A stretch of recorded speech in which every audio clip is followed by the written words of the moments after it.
MB education में आपका स्वागत है। हम एडजेक्टिव का चैप्टर देख रहे हैं। हमने एडजेक्टिव से संबंधित जितने भी रूल्स होते हैं उनकी हमने डिटेल में चर्चा कर ली थी। उसके बाद हम अलग अलग बुक्स से अलग अलग राइटर्स के माध्यम से उन्होंने अलग अलग रूल्स को किस प्रकार से समझाने का प्रयास किया है वो हम अब एक्सरसाइज के माध्यम से देख रहे हैं, एग्जाम्पल्स के माध्यम से देख रहे हैं कि हमने उन सभी किताबों से क्या उठाए, उन सभी किताबों से एग्जाम्पल्स ले रहे हैं और एग्जाम्पल्स के माध्यम से हम ये देख रहे हैं कि अलग अलग राइटर ने एडजेक्टिव से संबंधित जो रूल्स हैं उनको किस प्रकार समझाया है उन्होंने। और अगर यहाँ पे क्या उन्होंने अभी तक हमने जो रूल्स पढ़े हैं उनमें से अगर उनके कोई अलग विचार हैं, यानी कि हम कहें उन्होंने कोई अलग रूल बता दिया है, तो उनको भी हम यहाँ एग्जाम्पल्स जो देख रहे हैं उसमें हम डिटेल में देख रहे हैं। तो पिछली क्लास में हमने जो है अभी तक क्या देखे थे, 98 क्वेश्चन देखे थे जो हमने देखे थे एस.पी. बख्शी साहब की जो बुक है उन्होंने जिसमें एडजेक्टिव को समझाया है। उनकी बुक का नाम है ऑब्जेक्टिव जनरल इंग्लिश। इसमें उन्होंने जो एडजेक्टिव के से संबंधित जो भी रूल्स बताए हुए थे वो हमने एग्जाम्पल्स के माध्यम से देखे। अब हम देखते हैं, इस पार्ट में हम देखने वाले हैं एक अलग राइटर हैं जिनका नाम है आर.पी. सिन्हा। आर.पी. सिन्हा साहब ने जो अपनी बुक लिखी है उसका नाम है how to write correct English. अब इसमें हम देखेंगे कि इन्होंने एडजेक्टिव को किस प्रकार से समझाने का प्रयास किया है। क्योंकि हम एडजेक्टिव से संबंधित सभी रूल्स को हमने पहले ही पढ़ लिया है। जो हमने पढ़ा था रूल्स वो इन सभी किताबों में जो रूल्स दिए गए थे, वैसे ज़्यादातर हमने रूल्स पढ़े रेन एंड मार्टिन साहब ने जो बुक अपनी लिखी हुई है how to write correct English, वो चीज़ें जो हमने देखी हैं। नहीं, how to write correct English तो इनकी बुक है, ठीक है। उन्होंने जो लिखा है वो हाई स्कूल ग्रामर करके बुक है उनकी, तो उसमें उन्होंने जो रूल्स बताए थे वो हमने देखा था। और हमने साथ में जो है एक जो है और बुक है जो दिलीप कुशवाहा की, उसमें से हमने देखा था कुछ रूल्स। हालांकि सारे रूल्स इन सभी बुकों में दिए हुए हैं, वही रूल्स दिए हुए हैं, लेकिन अलग अलग राइटर्स के समझाने का तरीका अलग अलग है। तो हम वो रूल्स बार बार वही रूल्स रिपीट हो रहे हैं, लेकिन हम एडजेक्टिव को हम चाहते हैं कि हम डिटेल में समझ लें एडजेक्टिव को। और क्या पता अलग राइटर ने अलग तरीके से जो समझाया है उस माध्यम से हमें वो याद रहे। तो इस तरीके से, चूँकि जब तक हम एक एक वर्ड को पहचानना नहीं सीख जाएंगे, एक एक सेंटेंस के स्ट्रक्चर को नहीं सीख जाएंगे, तब तक हम इंग्लिश में भली भांति उसका जो अर्थ है, सेंटेंस में जो मीनिंग दिया जा रहा है वो हम सही से निकाल नहीं पाएंगे। तो चलिए आज देखते हैं, हम शुरुआत करते हैं। हालांकि हमने कोशिश की है कि जो हमने रूल पढ़ लिए हैं जो ठीक उसी तरीके से समझाए गए हैं, जिस तरीके से हमने पहले ही एडजेक्टिव की बात कर ली है उनको हमने इसमें से अलग करने का प्रयास किया है। लेकिन कुछ चीज़ें हैं जिसमें कुछ अलग तरीके से इन्होंने अलग व्यू रखा है, अलग तरीका अपनाया है समझाने का, उसको हम इसमें लेके चल रहे हैं। जैसे कि हम पहला देखते हैं, ये यहाँ पे क्या बात कर रहे हैं कि भाई कभी कभी एडजेक्टिव के बाद इन्फिनिटिव आ जाता है, यानी कभी कभी एडजेक्टिव के बाद इन्फिनिटिव का प्रयोग होता है, ये बता रहे हैं। और इसका स्ट्रक्चर एक प्रकार से होता है, और कभी कभी क्या होता है, ऐसे एडजेक्टिव को हम प्रधानता देने के लिए, प्रधानता देने यानी उस पर जोर देने के लिए वाक्य की बनावट जो है वो उसी वाक्य को हम दूसरी तरीके से लिख सकते हैं, वो बता रहे हैं। जैसे देखिए हमने यहाँ पे एक पहला जो एग्जाम्पल लिखा है उसमें दो तरीके से लिखा है, पहला एग्जाम्पल और उसी एग्जाम्पल को हमने और करके लिखा हुआ है दूसरे तरीके से। तो ये क्या बात कर रहे हैं यहाँ पे देखते हैं, ये कह रहे हैं he was kind enough.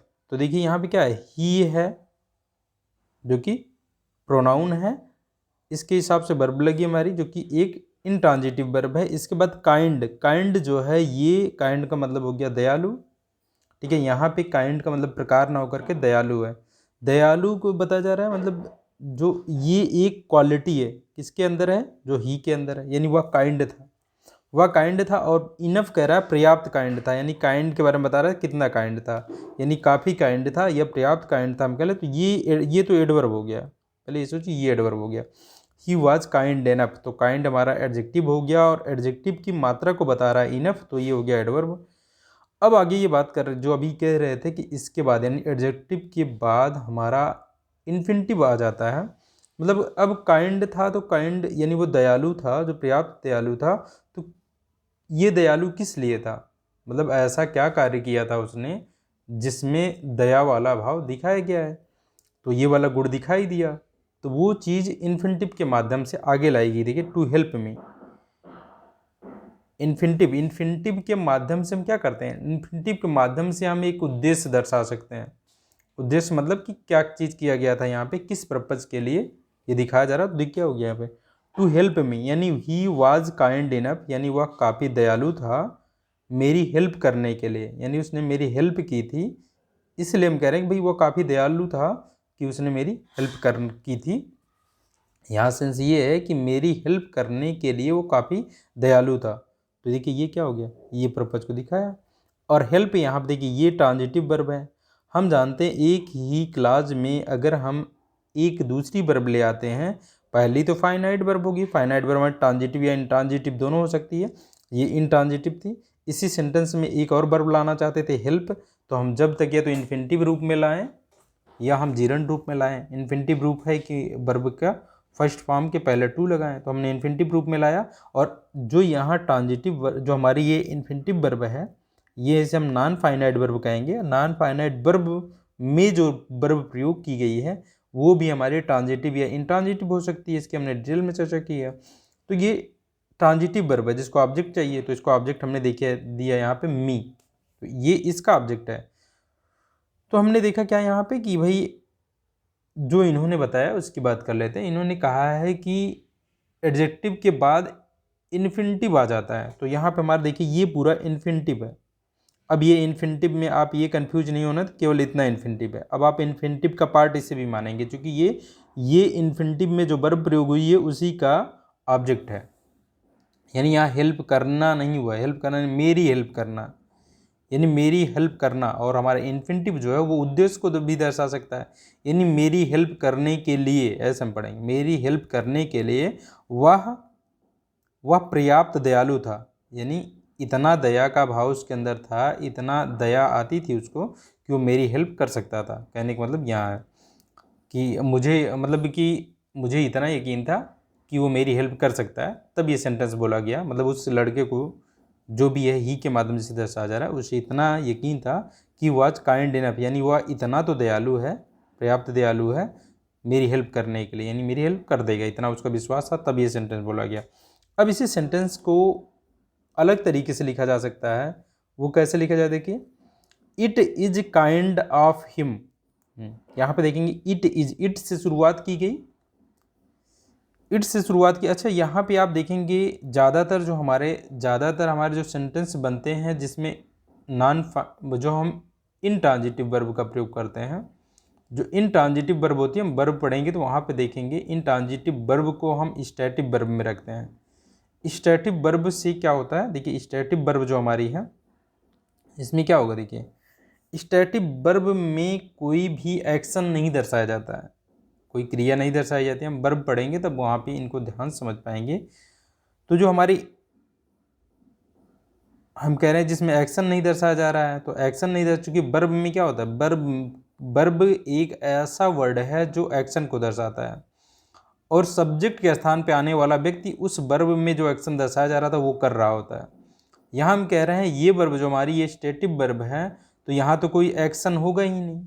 स्टैटिव verb action को नहीं दर्शाती है, ये किसी अवस्था को, किसी परिचय को, ये चीज़ों को दर्शाएगी, जो स्थिर चीज़ें होंगी उसको दर्शाएगी। स्टैटिव मतलब क्या, स्थिर, जो स्थिर चीज़ें हैं, जैसे कोई अवस्था हुई, किसी की एज हुई, किसी का परिचय हुआ, ये चीज़ें दर्शाती हैं।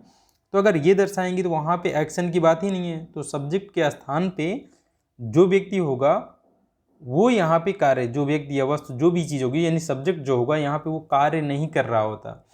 यानी हम देखेंगे, जब वर्ब देखेंगे तब देखेंगे वहाँ पे कि भाई कुछ सेंटेंस हमारे ऐसे होंगे जिसमें हमें पता ही नहीं चलेगा कि भाई कार्य कौन कर रहा है। अगर हम किसी का परिचय दे रहे हैं, हम कह रहे हैं वह एक स्टूडेंट है, हम कहना चाहते हैं वह एक विद्यार्थी है, तो इसमें कार्य कहाँ हो रहा है, इसमें कोई कार्य तो हो नहीं रहा है, सिर्फ हम क्या कर रहे हैं, सिर्फ हम परिचय देने का कार्य कर रहे हैं। तो यहाँ पे जो वर्ब हमारी लगेगी वो स्टैटिव वर्ब लगेगी, क्योंकि हम क्या कर रहे हैं, एक परिचय इंट्रोडक्शन देने का प्रयास कर रहे हैं। यहाँ पे कोई एक्शन नहीं हो रहा है, यानी कोई क्रिया नहीं हो रही है, कोई घटना घटित नहीं हो रही है यहाँ पे। तो ऐसी वर्ब जो होती हैं ये हमारी होती हैं क्या, इनको हम कहते हैं स्टैटिक वर्ब कहते हैं। और स्टैटिक वर्ब हमारी क्या होगी, देखिए ये ज़्यादातर क्या होंगी, इंट्रांजिटिव वर्ब होंगी, क्योंकि इनको ऑब्जेक्ट चाहिए नहीं होगा। तो हम यहाँ पे देख लें कि भाई अगर ऐसी वर्ब के माध्यम से कोई मतलब ऐसा कोई सेंटेंस बनाना है जिसमें ये ना पता चले, जिसमें मतलब कौन कार्य कर रहा है इसका बोध ना हो हमें, यानी उसमें कोई कार्य किया ही नहीं जा रहा है, एक्शन किया ही नहीं जा रहा है, ऐसा कोई सेंटेंस में बनाना है तो हम क्या करते हैं, ऐसे सेंटेंस की शुरुआत हम या तो इट से करते हैं या देयर से कर लेते हैं, जिसको हम इम्पटी इट कहते हैं या इम्पटी देयर कहते हैं। तो देखिए यहाँ पे पता ही नहीं चल रहा है भाई यहाँ पे कार्य कौन कर रहा है, सिर्फ हम इतना बता रहे हैं कि वह जो है पर्याप्त दयालु है मेरी हेल्प करने के लिए।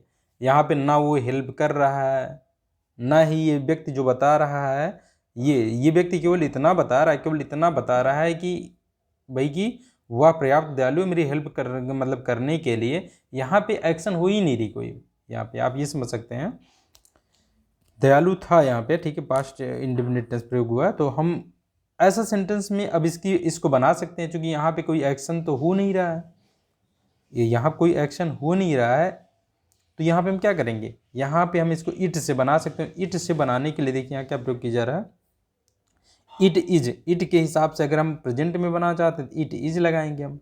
अगर इसे हम पास्ट, वैसे ये पास्ट में था तो हम इसे पास्ट में करेंगे, इज ना होकर के वाज होना चाहिए। It was kind of him. अब यहाँ पे सेंटेंस के स्ट्रक्चर को देखिए, काइंड ऑफ हिम हमने बात की थी। अब यहाँ पे आपको थोड़ा सा सचेत रहना है कि हमने हमेशा बात की है कि एक नाउन होता है इधर, इससे संबंध दर्शाने के लिए हम प्रीपोजिशन ला लेते हैं और इसके पहले एक नाउन होता है, यानी इस नाउन का संबंध इस वाले नाउन से दर्शाने के लिए ऐसा स्ट्रक्चर हम प्रयोग करते हैं। अभी तक हमने पढ़ा ये दोनों क्या होते हैं, ये दोनों नाउन होते हैं, ये दोनों क्या होते हैं, नाउन होते हैं। जब हमने ये स्ट्रक्चर पढ़ा था, वास्तव में हमें बात इस नाउन की करनी होती है, लेकिन जब तक इसका संबंध इससे नहीं जोड़ते हैं तब तक बात क्लियर नहीं हो पाती है कि हम ये वाले नाउन के माध्यम से जो बता रहे हैं वो किसके लिए बता रहे हैं। तो ये स्ट्रक्चर में पढ़ा था, यहाँ पे भी हमें ये स्ट्रक्चर मिल रहा है। तो लेकिन यहाँ पे अब हमारा ये पहला वाला जो है ये नाउन ना होकर के क्या हो रहा है, एडजेक्टिव हो रहा है। तो अब यहाँ पे हमारे कन्फ्यूजन क्रिएट हो जाएगी कि भाई हमने अभी तक जो स्ट्रक्चर पढ़ा उसमें ये दोनों नाउन होते थे, अब हम कह रहे हैं ये एडजेक्टिव है। तो आपको एक नया स्ट्रक्चर मिला जहाँ पे ये आपको ध्यान रखना है कि अगर ये वाला यहाँ पे जो ऑफ के पहले जो वर्ड प्रयोग किया गया है वो ऑफ के बाद में जो नाउन ये प्रोनाउन है अगर उसके बारे में बता रहा है, उससे संबंध नहीं जोड़ रहा है, उसकी क्वालिटी को बता रहा है, इसकी मतलब इस वाले नाउन के जो ऑफ के बाद आ रहा है इसकी क्वालिटी को बता रहा है, या इसके प्रकार को बता रहा है, या इसके नंबर को बता रहा है, कुछ भी बता रहा है, तब आप क्या कहेंगे कि ये वाला क्या कह लेंगे आप, इसे कह लेंगे एडजेक्टिव। तब आप एडजेक्टिव कहेंगे इसे। जैसे हमने एक और स्ट्रक्चर पढ़ा, देखिए एक हमने पढ़ा था, लगातार ये पढ़ने को मिलेगा, ठीक है ना, आपको अफ्रेड ऑफ है, अफ्रेड ऑफ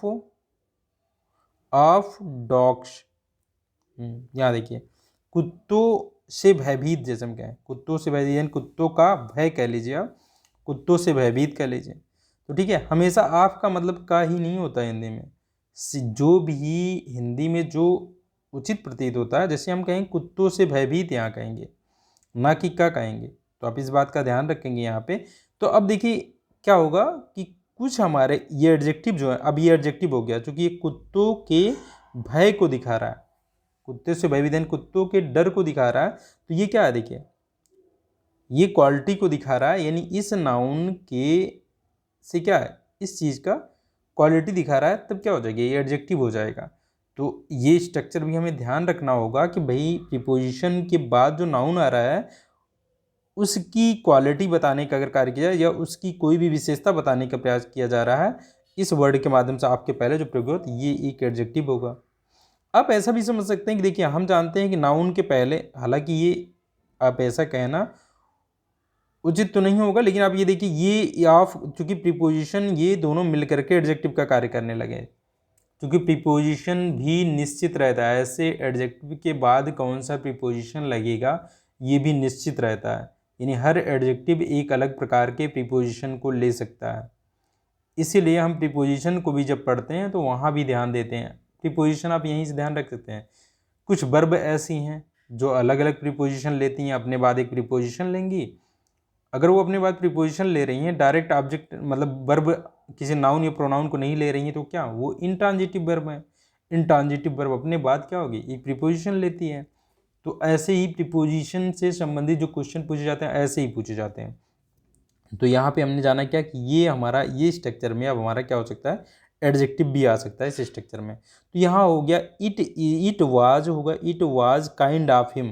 देखिए ये क्या बता रहा है, यानी ये उसकी दयालुता थी, उसकी दया थी, उसकी दया थी क्या, टू हेल्प मी, मेरे मदद करने की, मेरे मदद करने के लिए, यानी मुझे मदद करने के लिए उसकी क्या थी, उसका काइंड था, यानी उसकी दयालुता थी, हम कह लें उसकी दया थी।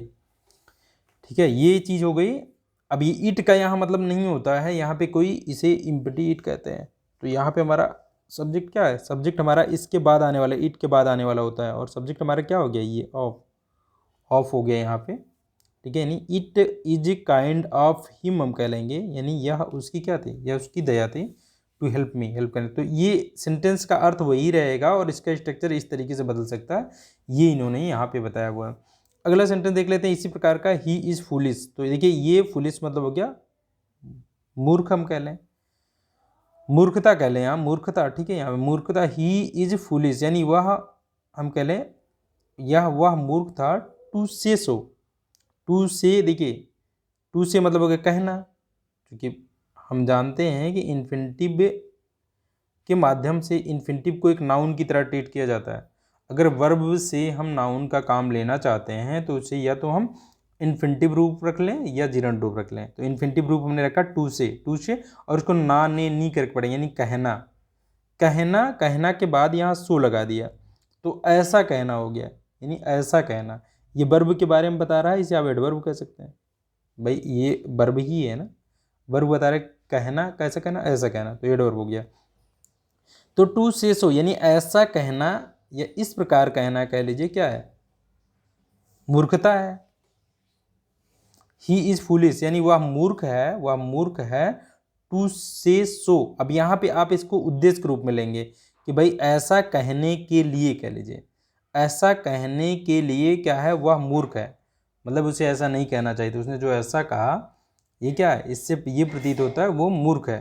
ठीक है, ये चीज़ दर्शाने के लिए यहाँ पे ये इन्फिनिटिव का प्रयोग किया गया। इसको ऐसे भी आप लिख सकते हैं, इट इज़ फुलिश। देखिए तो जब इट इज से बन रहा है तो आप इट इज के बाद सीधे ला रहे हैं क्या, इट इज के बाद सीधे एडजेक्टिव ला रहे हैं। It is foolish of him, किसकी मूर्खता, उसकी मूर्खता है।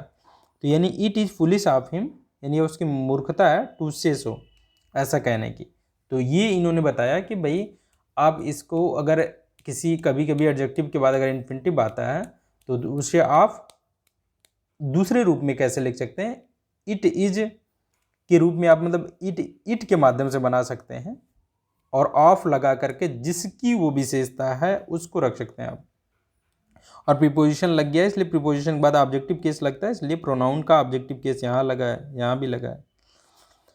चलिए इसी चीज को कह रहे हैं कि ऐसा ही अर्थ लेना है, ऐसे अर्थ में एक्सक्लामेटरी सेंटेंस में वाक्य की बनावट इस प्रकार की हो जाती है। कैसे हो जाती है, एक्सक्लामेटरी कहना है तो आपको क्या ऐसा कहना है जिससे क्या हो, आश्चर्यचकित, यानी कि जैसे हम आश्चर्य में पढ़ें और अचानक कोई भाव, कोई सेंटेंस हमारे मुंह से निकल जाए कि how kind of him to help him, यानी वो कितना कितना दयालु है, मेरी मदद करने के लिए कितना दयालु है। अचानक बोल दें तो how kind of him, how के माध्यम से बोलते हैं ऐसे, हाउ काइंड ऑफ हिम, यानी वो कितना दयालु है मेरी मदद करने के लिए, यानी उसने मेरी मेरी मदद की।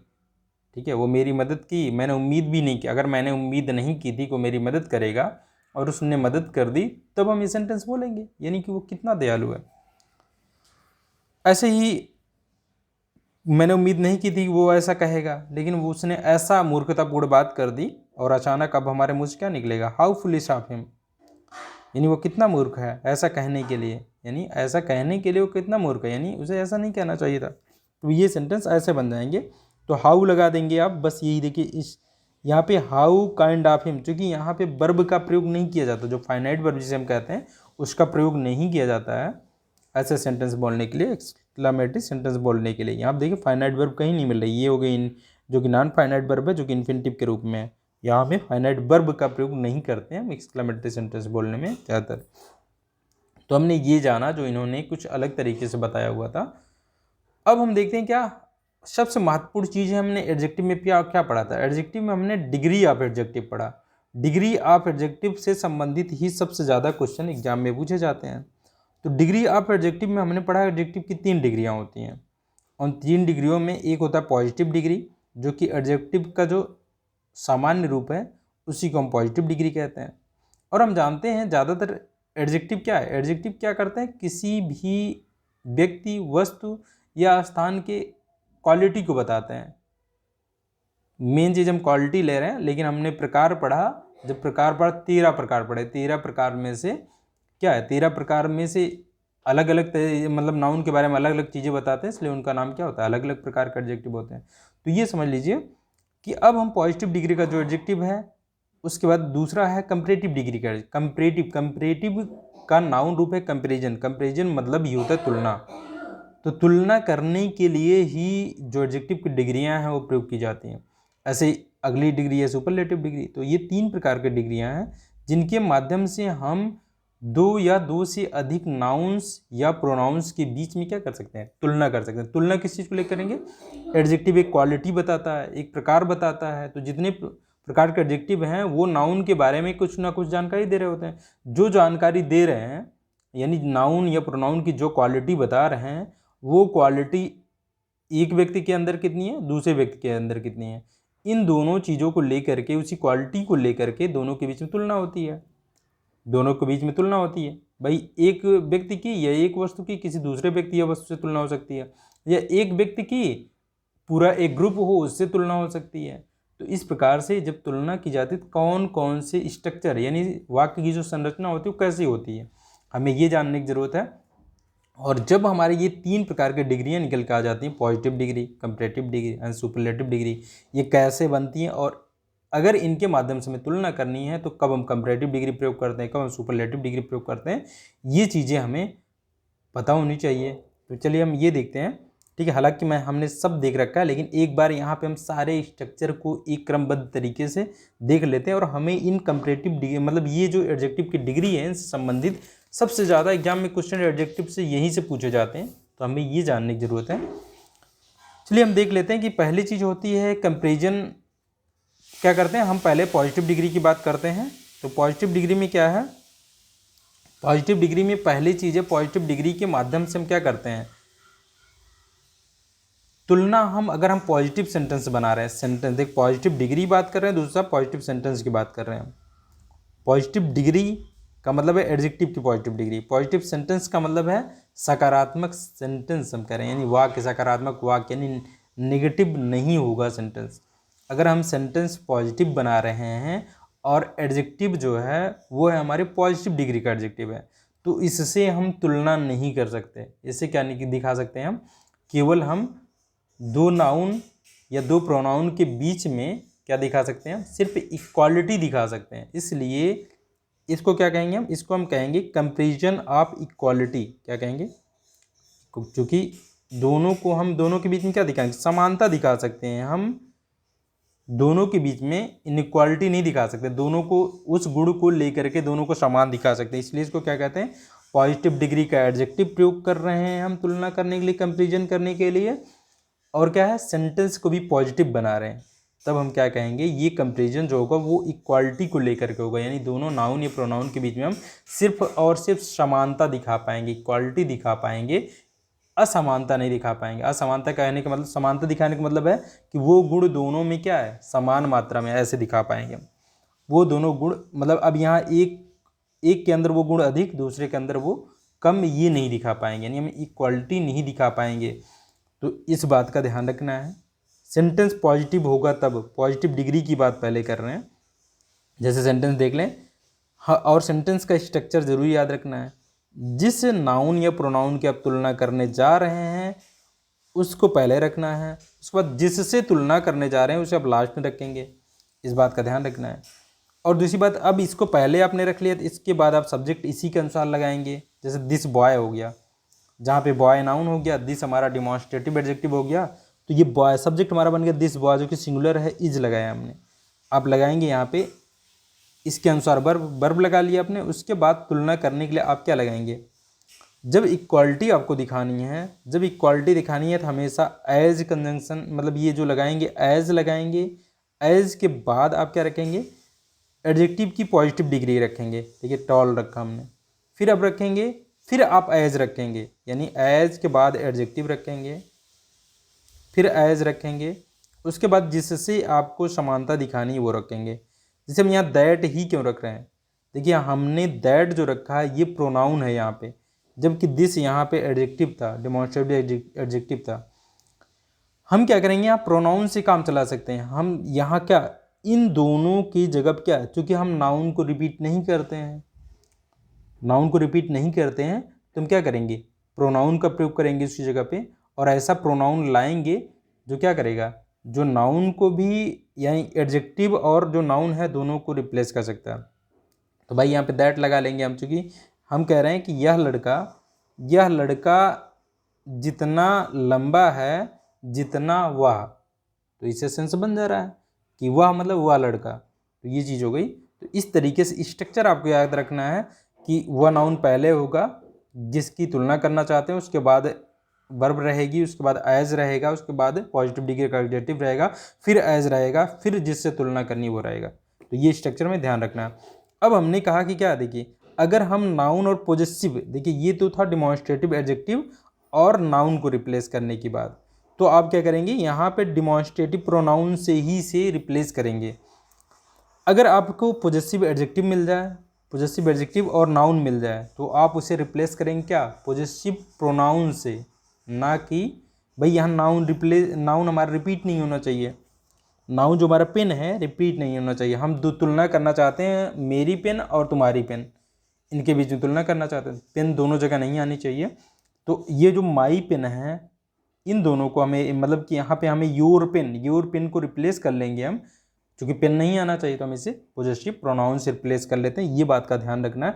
यहाँ तुम्हें दे देगा योर या यू दे देगा, तो तुलना गलत चीज़ की तुलना गलत चीज़ से हो जाएगी। जैसे हम मेरी पेन की तुलना मुझसे करना चाहते हैं, क्यों भाई, मेरी पेन और उसकी पेन, इन दोनों के बीच तुलना होनी चाहिए, ना कि उसकी पेन हो और मैं हूँ इधर, इसकी तुलना नहीं हो सकती है। तो गलत चीज़ों से तुलना नहीं हो सकती, तो यहाँ प्रोनाउन की भी गलती दी जा सकती है, तो ये ध्यान रखना हमें।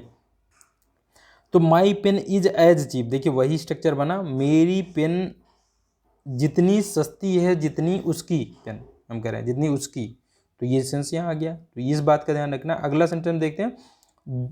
अगर अब हम बात करने वाले कंपैरिजन, हम इनइक्वालिटी दिखाना चाहते हैं, पॉजिटिव डिग्री का एडजेक्टिव लेकर के हम इनइक्वालिटी दिखाना चाहते हैं, यानी असमानता दिखाना चाहते हैं। असमानता का मतलब है एक के अंदर वो गुण अधिक दिखाएंगे, दूसरे के अंदर वो गुण क्या होगा, कम दिखाएंगे। हम इसके माध्यम दिखा सकते हैं, यानी अब यहाँ हम कंपैरिजन वास्तविक रूप में तुलना कर सकते हैं। तो जब ये तुलना करेंगे तब अब सेंटेंस क्या होगा, अगर पॉजिटिव डिग्री के माध्यम से आप तुलना करना चाहते हैं तो क्या करेंगे, आप सेंटेंस को नेगेटिव बनाइए। सेंटेंस को आपको नेगेटिव बनाना पड़ेगा। तो हम नेगेटिव बनाते हैं सेंटेंस को। नेगेटिव बनाना है तो जहाँ हमने वर्ब लगाई थी, वर्ब के बाद नॉट का प्रयोग कर लेंगे, बस इतना हो जाएगा। और एक चीज़ का चेंज होगा कि आप यहाँ क्या प्रयोग करेंगे, शो का प्रयोग करेंगे। जैसे देखिए ये क्या हो गया कि भाई जिससे तुलना करनी है वो नाउन, उसके बाद वर्ब हो जाएगी, वर्ब के बाद नॉट का प्रयोग हो जाएगा, नॉट के बाद हम एज लगा रहे थे, यहाँ एज लगा सकते हैं, बेहतर होगा सो लगाएं, सबसे ज़्यादा क्या ज़्यादा उपयुक्त होता है, सो लगाएं। शो के बाद फिर लगेगा एडजेक्टिव की पॉजिटिव डिग्री, फिर लगेगा एज ही लगेगा, यहाँ सो नहीं लग सकता है। फिर आप जिस नाउन से तुलना कर रहे हैं उस नाउन को रख देंगे। तो ये स्ट्रक्चर होगा हमारा तुलना करने का, और इससे हम असमानता दिखा सकते हैं। जैसे this boy is not as या सो टॉल एज दैट, यानी यह लड़का, सो रहेगा तो उतना, यह लड़का उतना लंबा नहीं है जितना वह, तो ये हम कह रहे हैं, यानी ये लड़का, हम देखिए बता दी, यानी ये ज़्यादा लंबा है वो कम लंबा है। और ये अगला देखिए क्या है, यह आप इसी चीज़ को देखिए, ऐसे आप इसको कहना है my pen is not as cheap या सो चीप एज योर्स, यानी पेन, मेरी पेन उतनी सस्ती नहीं है जितनी तुम्हारी, ये हम कह सकते हैं। तो नेगेटिव हमने यहाँ असमानता दिखा ली यहाँ पे। अब यही चीज़ हम क्या कर सकते हैं, यही चीज़ हम दूसरे तरह से प्रयोग कर सकते हैं, यानी हम नेगेटिव सेंटेंस नहीं बनाना चाहते हैं। अगर आप नेगेटिव सेंटेंस नहीं बनाना चाहते हैं तो आप मतलब एक वर्ड ले सकते हैं जो सेंटेंस तो दिखेगा आपको नॉट, या हम जानते हैं नेगेटिव सेंटेंस हमें तब समझ में आता है जब नॉट लगा होता है, जब या नो लगा होता है, यानी कोई नेगेटिव वर्ड आ जाता है। लेकिन कुछ वर्ड ऐसे भी हैं जो नेगेटिव होते हैं, जो नेगेटिव सेंटेंस का स्ट्रक्चर तो नेगेटिव नहीं दिखेगा, लेकिन उसमें एक वर्ड प्रयोग कर दिया जाएगा जिसकी मीनिंग नेगेटिव होती है। अगर वो नेगेटिव वर्ड प्रयोग कर दिया गया जिसकी मीनिंग नेगेटिव है, तो सेंटेंस का स्ट्रक्चर आपको देखने में पॉजिटिव भी जैसा लगेगा, लेकिन वो नेगेटिव वर्ड प्रयोग होने की वजह से वो नेगेटिव हो जाएगा, यानी सेंटेंस नेगेटिव बन जाएगा। तो ये काम हम कर सकते हैं नेगेटिव वर्ड ला करके। तो देखिए ये यहाँ पे लेस जो है हमारा, ये नेगेटिव वर्ड है। लेस जो है एक नेगेटिव वर्ड है, तो आप इसका प्रयोग कर लीजिए, यानी ये नॉट वाला स्ट्रक्चर प्रयोग ना करते हुए आप लेस का प्रयोग कर लीजिए। क्या प्रयोग करेंगे? लेस का। जब लेस का प्रयोग करेंगे तो आपने लिटिल का कंपैरेटिव डिग्री लगा लिया है। अब हम कहाँ पहुँच गए? कंपैरेटिव डिग्री के माध्यम से तुलना करने आ गए। तो कंपैरेटिव डिग्री में हम जानते हैं कंपैरेटिव डिग्री लगी कि उसके बाद क्या है, अब स्ट्रक्चर भी हमारा चेंज हो जाएगा। इसके साथ तुलना करने के लिए प्रीपोजिशन दैट का प्रयोग, देन का प्रयोग किया जाता है। तो इसका स्ट्रक्चर क्या हो जाता है? जिस नाउन की तुलना करनी है उसे रखते हैं, फिर उसके बाद वर्ब रखते हैं उसी के अनुसार, उसके बाद हम रखते हैं कंपैरेटिव डिग्री का एडजेक्टिव रखते हैं, यानी कंपैरेटिव डिग्री का एडजेक्टिव रख देते हैं, कंपैरेटिव डिग्री का एडजेक्टिव रख देते हैं। उसके बाद क्या रखते हैं? उसके बाद हम देन रखते हैं। उसके बाद हम क्या रखते हैं? कंपैरेटिव डिग्री का एडजेक्टिव रखने के बाद हम देन रखते हैं, देन के बाद वह नाउन रखते हैं जिससे तुलना करनी है। तो यहाँ पे देखिए क्या हो गया, यहाँ पे आप पॉजिटिव डिग्री भी रखेंगे, ये स्ट्रक्चर यही देखेंगे। हालांकि ये नेगेटिव, ये जो है लिटिल का जो कंपैरेटिव डिग्री है वो है लेस, और इसका कंपैरेटिव डिग्री एक भी होता है, दो कंपैरेटिव प्रयोग होते हैं, एक होता है लेसर भी, ज़्यादातर लेस प्रयोग होता है। तो लेस लेस हालांकि यहाँ पे जब लेस लगेगा तब इसके बाद हम ऐसा जो स्ट्रक्चर है इसमें कंपैरेटिव डिग्री के एडजेक्टिव के बाद सीधे देन प्रयोग करते हैं। लेकिन लेस जब लगता है तो लेस के बाद आपको पॉजिटिव डिग्री का एडजेक्टिव भी रखना पड़ता है। तो ये थोड़ा कंपैरेटिव डिग्री से भी थोड़ा स्ट्रक्चर अलग है। तो ध्यान रखेंगे यहाँ हम पॉजिटिव डिग्री के एडजेक्टिव को भी रख रहे हैं लेस के बाद। लेस जो हम कह रहे हैं लिटिल का कंपैरेटिव डिग्री है, तो यहाँ आप समझ सकते हैं लेस किसको रिप्लेस कर रहा है? सिर्फ इतने को रिप्लेस कर रहा है। क्या? नॉट के बाद नॉट और सो, यानी आप कह लें नॉट के बाद हम क्या लगा रहे थे? सो, इसको रिप्लेस कर रहा है बस। ये कह लीजिए नॉट के बाद आप सो भी, एज भी कहीं प्रयोग कर सकते हैं, यानी इसको रिप्लेस कर रहा है। जो शुरुआत में हम वर्ब के बाद नॉट सो लगा रहे थे या नॉट एज लगा रहे थे, इसको रिप्लेस करके ये आ रहा है लेस। लेस एक नेगेटिव वर्ड है, ठीक है ना, जो इसको रिप्लेस कर, उसके बाद आपको पॉजिटिव डिग्री का एडजेक्टिव ही प्रयोग करना है। तो पॉजिटिव डिग्री के एडजेक्टिव से संबंधित जो रूल है, ऐसा रूल है यहाँ पे। तो हमने देखा क्या, एक तो देखा कि भाई हम समानता दिखा सकते हैं अगर पॉजिटिव सेंटेंस बना रहे हैं, नेगेटिव सेंटेंस बना रहे हैं, दो तरीके हमारे पास कि आप नॉट के बाद एज या सो का प्रयोग कर लीजिए, ठीक है, ये करके आप दिखा सकते हैं, या आप लेस लगा लीजिए, यानी वर्ब के बाद लेस, लेस के बाद पॉजिटिव डिग्री का एडजेक्टिव, तब भी आप देखिए। जैसे कि the boy is less tall, less मतलब होता है कम, कम यानी ये कम लंबा है देन किसकी अपेक्षा? उसकी अपेक्षा। तो आप ये लगा लेंगे। अच्छा, लेस लगने के बाद देन लगेगा, लगेगा इस बात का ध्यान रखेंगे। देन लगेगा क्यों? क्योंकि लेस कंपैरेटिव डिग्री, और कंपैरेटिव डिग्री का एडजेक्टिव लगते ही जो है देन का प्रयोग होता है जिस नाउन से तुलना कर रहे हैं उसके ठीक पहले प्रीपोजिशन के रूप में। अब अगला सेंटेंस हम देखते हैं। अगला सेंटेंस तो हमने ये देख लिया, अगर इस वाले को बनाया my pen is not so cheap as that, इसका नेगेटिव ये है, एज दैट नहीं, एज योर्स होना चाहिए, योर्स हम तुलना कर रहे थे, yours, as yours. My pen is not so cheap, यानी मेरी पेन उतनी सस्ती नहीं है जितनी तुम्हारी। अब हम इसी सेंटेंस को क्या है, आजकल पॉजिटिव डिग्री में, पॉजिटिव डिग्री का जो एडजेक्टिव है, पॉजिटिव डिग्री के एडजेक्टिव के माध्यम से क्या है, तुलना करते समय जो है कुछ अलग स्ट्रक्चर प्रयोग किया जा रहा है। यहाँ पे आरपी सिन्हा साहब एक और स्ट्रक्चर बता रहे हैं कि पॉजिटिव डिग्री के माध्यम से तुलना करते समय एक और स्ट्रक्चर बहुत ज़्यादा प्रयोग में चल रहा है, तो उसके बारे में बता रहे हैं, वो देख लेते हैं। जैसे क्या बता रहे हैं यहाँ पे कि ये सेंटेंस कह रहे हैं कि ये ऐसा प्रयोग हो जाता है, हालांकि ये चीज़ से हम परिचित रहेंगे। It is not all that high. देखिए ये देखिए ये सेंटेंस का वही रूप है जो यहाँ पे इट इज नॉट, देखिए it is not all that high, इसको अगर आप लिखते it is not so high as that, इसका मतलब है यह उतना ऊंचा नहीं जितना कि वह। मान लीजिए हम दो चीज़ों के बीच में तुलना कर रहे हैं, एक को हम कह रहे हैं कि एक बहुत ऊंचा है, मतलब अपेक्षाकृत एक ज़्यादा ऊंचा है, एक कम ऊंचा। मान लीजिए दो पहाड़ियाँ हैं, तो एक पहाड़ी ज़्यादा ऊंची है, दूसरी कम ऊंची है, तो हम इसको कहेंगे, पहली पहाड़ी के लिए मैंने प्रोनाउन लगाया इट है, चूँकि ये सिंगुलर है इट लगाया। It is not so high, यानी यह उतना ऊंचा नहीं है जितना कि वह, यानी वह पहाड़ी, दैट पहाड़ी, जो दूर पहाड़ी उसको हम लगाए ये। तो क्या हो गया, यह इतना ऊंचा नहीं जितना कि वह, हम कह रहे हैं इसी स्ट्रक्चर को कह रहे हैं, इस तरीके के प्रयोग कर लिया जाता है। It is not all that high, it is not all that high, इस तरीके से दिखाया जा सकता है। इट इज नॉट ऑल यानी यह सभी नहीं है, दैट हाई, तो ये स्ट्रक्चर भी प्रयोग कर लिया जाता है यहाँ पे। It is not all that high के माध्यम से भी इसे दिखाया जा सकता है, यानी कि कहा जा रहा है यह, इसका मतलब है कि it is not all that high, यानी यह सबसे ऊंचा नहीं है, मतलब यह सबसे ऊंची, यहाँ कहने का मतलब यह सबसे ऊंचा नहीं है, इसका मतलब इससे भी ऊंचा कुछ है, ठीक है ना। जैसे हम कह रहे हैं ना यहाँ पे कि यह उस वाले की अपेक्षा क्या है, यह उस वाले की अपेक्षा ज़्यादा ऊंचा नहीं है, यह हम कह रहे हैं यहाँ पे। तो यहाँ पे ये चीज़ देखी जा सकती है कि भाई इसको इस रूप में प्रयोग कर लिया जाता है, लेकिन इसका प्रयोग जो है वो बेरले ही होता है, बहुत ही मुश्किल से किया जाता है। बेहतर होगा इसको हम कैसे बनाएं, जो नेगेटिव वाला है it is not so high as that, तो ऐसे ही बनाएं हम इसको, तो ज़्यादा बेहतर होगा। हालांकि ऐसा जो है स्ट्रक्चर यहाँ पे हम ये वाला प्रयोग कर लेंगे, it is not at that high की जगह हम क्या लगाएंगे, it is not so high as that, यानी यह इतना ऊंचा नहीं है जितना कि वह।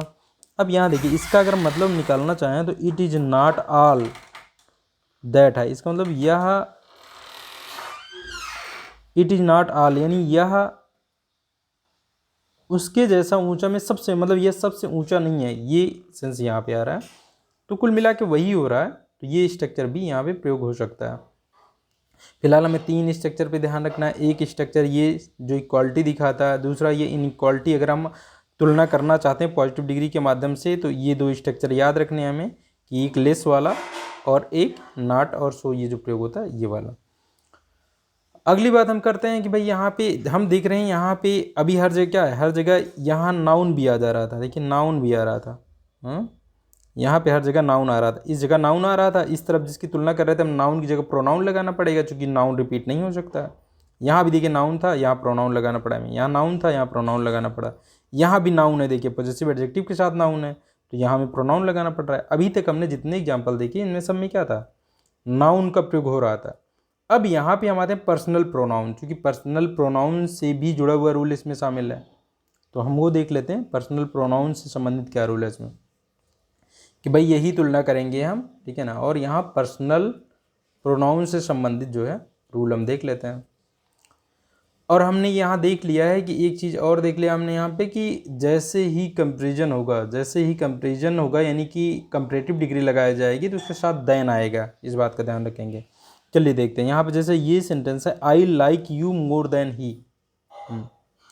चलिए दो सेंटेंस को हम लेते हैं। एक सेंटेंस है हमारा आई लाइक, देखिए आई के बाद जो वर्ब प्रयोग हुई है वो एक ट्रांजिटिव वर्ब है, इसके बाद ऑब्जेक्ट चाहिए इसको, तो इसका ऑब्जेक्ट या तो क्या होगा, या तो कोई एक सजीव हो सकता है या निर्जीव हो सकता है। निर्जीव है तो डायरेक्ट ऑब्जेक्ट है, सजीव है तो इनडायरेक्ट ऑब्जेक्ट है। यहाँ सजीव है यू है, तो इसका ऑब्जेक्ट हो गया देखिए यू, आई लाइक यू, ठीक है। और ट्रांजिटिव वर्ब है, इसके बाद अगर ऑब्जेक्ट आ रहा है तो वो ऑब्जेक्टिव केस में होगा, यू का ऑब्जेक्टिव केस यू ही होता है। एक तो बात ये हो गई। दूसरा एक सेंटेंस यहाँ देखिए, यहाँ पे ही के बाद इज लगा जो कि इनट्रांजिटिव वर्ब है। इनट्रांजिटिव वर्ब के कैसे पहचानते हैं हम, इसके ठीक बाद एक नाउन नहीं आएगा, तो देखिए नाउन ना करके क्या आ रहा है, यहाँ एडजेक्टिव की कंपैरेटिव डिग्री डायरेक्ट आ गई, तो अब इस बात का ध्यान रखेंगे यहाँ पे, ठीक। यहाँ पे अब जैसे हमने यहाँ पे, तो पहली बात तो हमने ये देख ली कि भाई एक जगह हम ट्रांजिटिव वर्ब देख रहे हैं, एक जगह इनट्रांजिटिव वर्ब देख रहे हैं। ट्रांजिटिव वर्ब के बाद ऑब्जेक्ट आएगा, ऑब्जेक्ट क्या होगा, ऑब्जेक्टिव केस में होगा। लेकिन अगर इनट्रांजिटिव वर्ब आ रही है उसके बाद ठीक बाद जो है नाउन या प्रोनाउन नहीं आएगा, उसके बाद कोई अन्य पार्ट्स ऑफ स्पीच रहेगा, जैसे कि एडजेक्टिव आया हुआ यहाँ। ये बात हो गई। ठीक, दूसरी बात हम देखते हैं कि भाई अगर हमने ये ला लिया, ठीक है, तो सब्जेक्ट यहाँ आई है, I like you more than he. अब देखिए यहाँ पे अब तुलना हुई इस ऑब्जेक्ट के बाद, ऑब्जेक्ट के आ जाने के बाद लगा कंपैरेटिव डिग्री मोर, और कंपैरेटिव डिग्री लगने के बाद देन जरूर लगेगा। देन लगने के बाद अगर आप, हाँ, कंपैरेटिव डिग्री लगने के बाद देन का प्रयोग तभी करेंगे जब आप जिससे तुलना करने वाले हैं उसे भी ले आएंगे, तब लगाएंगे देन, नहीं तो कंपैरेटिव डिग्री लग करके भी सेंटेंस खत्म हो जाता है। हमने कई सेंटेंस से देखे हैं पहले। तो आप देखिए यहाँ पे मोर लग गया और देन तभी लगेगा, हम कह रहे हैं जब इसके बाद जिससे तुलना करनी है वो आ रहा है। अब यहाँ पे तुलना करनी है जिससे वो आ रहा है, तो अब हम क्या बात करने वाले, पर्सनल प्रोनाउन की बात कर रहे हैं। ये वाला प्रोनाउन तो हमारा क्या है, ट्रांजिटिव वर्ब का ऑब्जेक्ट है। क्या है ये, ट्रांजिटिव वर्ब का ऑब्जेक्ट है। लाइक का क्या है, ऑब्जेक्ट है। तो ये ऑब्जेक्टिव केस में होना चाहिए। यू का ऑब्जेक्टिव केस यू ही होता है। अगर यहाँ ही का ऑब्जेक्टिव केस लगाते तो हिम लगता। ठीक, तो हम यहाँ पे यू पे ज़्यादा डिस्कशन नहीं करेंगे क्योंकि ये ट्रांजिटिव वर्ब का ऑब्जेक्ट है, तो ऑब्जेक्टिव केस प्रयोग हुआ है। अब हम बात करते हैं यहाँ वाला जो देन के बाद जो प्रोनाउन लगा रहे हैं, ये भी एक पर्सनल प्रोनाउन है। और ये क्या, ये इस सेंटेंस में, सेंटेंस वही है, देखिए इसमें ही दिख रहा है, इसमें हिम दिख रहा है, यानी एक जगह हम सब्जेक्टिव केस में प्रयोग कर रहे हैं, एक जगह ऑब्जेक्टिव केस में प्रयोग कर रहे हैं। ठीक है, तो अब पहले बात तो ये स्ट्रक्चर देख लीजिए आप, तुलना करने के समय आप एक ट्रांजिटिव वर्ब के साथ में भी अगर आपने, देखिए अब तुलना कहाँ हो रही है, देखिए तुलना यहाँ पे हो, तुलना इसके बाद देखिए स्ट्रक्चर वही प्रयोग हो गया जो हम प्रयोग कर रहे थे, देखिए, लेकिन यहाँ वर्ब नहीं लग रहा है। यहाँ ध्यान देंगे, you, I like you more than he, यानी कि अगर ये प्रेडिकेट के पार्ट में ये स्ट्रक्चर बनता है, तो प्रेडिकेट के पार्ट में अगर स्ट्रक्चर बनता है तो वर्ब नहीं चाहिए। देखिए, यानी हम क्या करेंगे, ट्रांजिटिव वर्ब के बाद ये पूरा यहाँ से लेकर के ये क्या है, ये प्रेडिकेट का पार्ट है। प्रेडिकेट के पार्ट में अगर ये हमने ट्रांजिटिव वर्ब प्रयोग किया तो एक प्रोनाउन आ जाएगा जो कि ऑब्जेक्ट होगा इसका। उसके बाद जिस अगर और एक प्रोनाउन आप लाते हैं जिससे तुलना करनी है, तो आप सीधे वर्ब वर्ब नहीं लगाने, क्या लगाना, सीधे आप हमें कंपैरेटिव डिग्री लगानी है, देन लगाना है, उसके बाद वो रख देना है। ये स्ट्रक्चर ध्यान रखना है अगर प्रेडिकेट के पार्ट में आप ये तुलना वाला स्ट्रक्चर लाना चाहते हैं तो। ठीक, ये होगी बात। दूसरी बात, अब इसके सब्जेक्टिव और ऑब्जेक्टिव केस की बात करते हैं। देखिए यहाँ सब्जेक्टिव और ऑब्जेक्टिव केस दोनों प्रयोग हो सकता है, लेकिन दोनों सेंटेंस की मीनिंग अलग अलग हो जाएगी। चलिए हम मीनिंग देख लेते हैं यहाँ पे। अगर मीनिंग अलग होती है तो मीनिंग क्या अलग होगी, देखिए यहाँ पे हो गया I like you more than he, I like you more than he. तो देखिए यहाँ पे क्या है, हम जानते हैं सब्जेक्टिव केस लगाने पे क्या होगा, सब्जेक्टिव केस लगाने के मतलब है वो सब्जेक्ट का कार्य कर रहा है, यानी यहाँ लाइक किया जा रहा है। अगर इतने के हिसाब से देखें, लाइक किसे किया जा रहा है, यू को लाइक किया जा रहा है, किसके हिसाब से, आई के, मतलब आई लाइक कर रहा है क्योंकि सब्जेक्ट स्थान बैठा हुआ है। तो सब्जेक्टिव हमारे जो प्रोनाउन के केसेस हैं वही बता देते हैं कि भाई सब्जेक्टिव केस है तो सब्जेक्ट का कार्य कर रहा है, यानी वर्ब के माध्यम से जो कार्य किया जा रहा है वो वही कर रहा है। तो आई क्या कर रहा है, आई लाइक करने का कार्य कर रहा है, मैं तुम्हें पसंद करता हूँ, ये बात हुई। और ये भी सब्जेक्टिव केस में है ना, तो ये क्या है, सब्जेक्टिव केस में ये भी है। तो ये देखिए क्या है, वर्ब कौन सी है, वर्ब एक ही हमारे पास, तो इसका मतलब ही भी लाइक करने का कार्य कर रहा है, और किसे, यू को ही। तो यहाँ पे जो तुलना हुई है इसका मतलब ये है कि मैं कहूँ आई लाइक यू, यानी मैं तुम्हें पसंद करता हूँ, एंड ही लाइक्स यू। दो सेंटेंस थे, एक था आई लाइक यू, ध्यान समझेंगे ये बहुत आसानी से आप इसको ध्यान रख पाएंगे। एंड था यू लाइक, अरे क्या हो गया, ही। एक तो हो गया आई लाइक यू, एक हो गया ही लाइक्स यू, क्योंकि अब ये ही लग गया तो ही लाइक्स यू। दो सेंटेंस था, मतलब इसको ये भी लाइक करता है और ही भी लाइक करता है, दोनों यू को लाइक करता है। अब हम इनके बीच में तुलना करना चाहते हैं तो कौन ज़्यादा लाइक करता है, तो पता चला क्या है, यू को ये जो आई है ये ज़्यादा लाइक करता है, ये कम लाइक करता है। तो ये स्ट्रक्चर उस केस में बना, ठीक है ना। पहले हम क्या लगाएंगे, आई लाइक लगा लिया, ठीक है, आई लाइक लगा लिया। अब उसके बाद हमने क्या किया, यू ऑब्जेक्ट भी रख दिया।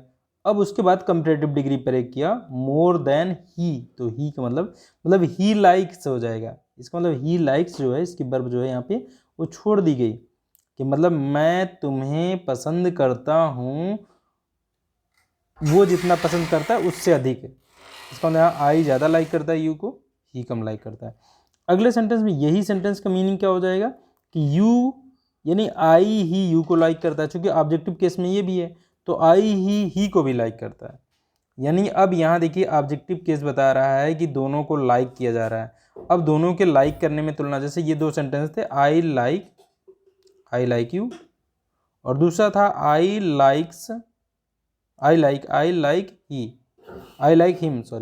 हिम, यानी दो सेंटेंस थे। आई लाइक यू यानी मैं तुम्हें पसंद करता हूँ, मैं उसे पसंद करता हूँ। लेकिन यहाँ बताना था इन दोनों में किसे, यानी ये आई दोनों को पसंद कर रहा है लेकिन किसे ज़्यादा पसंद कर रहा है। तब ये सेंटेंस बोला गया, देखिए आई like you more than him, यानी इसको यू को ज़्यादा लाइक करता है हिम के अपेक्षा। तब ये सेंटेंस बोला गया। तो आप क्या मीनिंग देना चाहते हैं यहाँ पे, अगर आपने ट्रांजिटिव वर्ब प्रयोग कर ली, ट्रांजिटिव वर्ब प्रयोग की है अगर कंपेरिजन करते समय, तो आप देखिए क्या है, आप दोनों का प्रयोग कर सकते हैं यहाँ पे। बस क्या होगा कि आप मीनिंग क्या देना चाहते हैं कि यहाँ जो ऑब्जेक्ट है इसको, ये वाला सब्जेक्ट इसको भी लाइक करेगा और इसको भी लाइक करेगा, अगर तो दोनों ऑब्जेक्टिव केस में रहेंगे। अगर ये वाला जो है इसको लाइक करेगा और इधर वाले से भी इसी को लाइक कराना चाहते हैं, तो इसे सब्जेक्टिव केस में रखेंगे। तो ये बहुत ही इंपॉर्टेंट रूल है, इसको आप बढ़िया से जानते रहेंगे इसको, तब आप इसको कर पाएंगे। हाँ चलिए हम देखते हैं। अब यहाँ पे तो बिल्कुल दिक्कत नहीं होती है। यहाँ पे क्या है, ये इनट्रांजिटिव वर्ब है। इनट्रांजिटिव वर्ब के बाद ऑब्जेक्ट है ही नहीं। अगर ऑब्जेक्ट नहीं है तो क्या आएगा, देखिए सीधे हमारा एडजेक्टिव आ जाएगा, एडजेक्टिव के बाद देन आ गया, देन के बाद ये। तो अब इन दोनों के बीच में ही तुलना हो रही है, देखिए यानी ये वाली जो क्वालिटी है, इस एडजेक्टिव के माध्यम से जो क्वालिटी बताई जा रही है वो दोनों के अंदर है, और दोनों के अंदर में किसके अंदर ज़्यादा है ये लेकर के तुलना हो रही है। तो he is richer than he, हम कह रहे हैं सी इज़ रिचर देन, यानी कि अब इसे अमीर बताया जा रहा है। अगर पॉजिटिव सेंटेंस बनाया जाता है, अगर सेंटेंस पॉजिटिव है तो पहले जिसको रखा जाता है कंपेरेटिव डिग्री में, उससे ज़्यादा ये क्वालिटी उसके अंदर ज़्यादा दिखाई जाती है अपेक्षाकृत इस वाले के। तो ये स्ट्रक्चर ये बताता है कि वह अधिक अमीर है किसकी, उसकी अपेक्षा। और यहाँ पे देखिए तुलना इन दोनों के बीच में हो रही है, तो यहाँ बात ध्यान, यहाँ पे एक अपोजिट चीज चलता है, ये प्रीपोजिशन के बाद ऑब्जेक्टिव केस चाहिए हमें। लेकिन यहाँ पे यदि तुलना डायरेक्ट सब्जेक्ट से हो रही होती है, अगर तुलना डायरेक्ट सब्जेक्ट से हो रही होती है तो क्या होता है, तो यहाँ हमें सब्जेक्टिव केस रखना पड़ता है, ऑब्जेक्टिव केस नहीं रखना पड़ता है। ये बात का बहुत ही इंपॉर्टेंट रूल है, इसे ध्यान रखना है। ये हमारा थोड़ा सा जो प्रीपोजिशन के बाद ऑब्जेक्ट लगने वाला है वो ऑब्जेक्टिव केस में होता है, उस रूल के खिलाफ है। तो हम इसको ऐसे याद रखते हैं, डायरेक्ट सब्जेक्ट से अगर तुलना हो रही हो तब क्या होगा, ये भी सब्जेक्टिव केस में होगा। ऐसे यहाँ भी देखो डायरेक्ट सब्जेक्ट से ही तुलना हो रही, भाई आई लाइक कर रहा था यू को, ही लाइक कर रहा था, तो आई और ही के बीच में वो कौन किसको ज़्यादा, उसको यू को कौन ज़्यादा पसंद करता है, ये आई और ही के बीच में क्या हो रही, तुलना हो रही थी, जहाँ पे आई यू को ज़्यादा लाइक कर रहा था। देखिए तुलना डायरेक्ट इससे हो रही थी, तो यहाँ पे क्या हो रहा था, यहाँ पे भी सब्जेक्टिव केस था। तो ये आप समझ सकते हैं। अगला हम देखेंगे, अगले को हम अगले पार्ट में देखते हैं, आज यहीं तक रखते हैं। तो अगले पार्ट में हम देखेंगे कि कैसे और तुलना किस प्रकार से की जाती है, वो हम देख लेंगे। आज यहीं तक रखते हैं।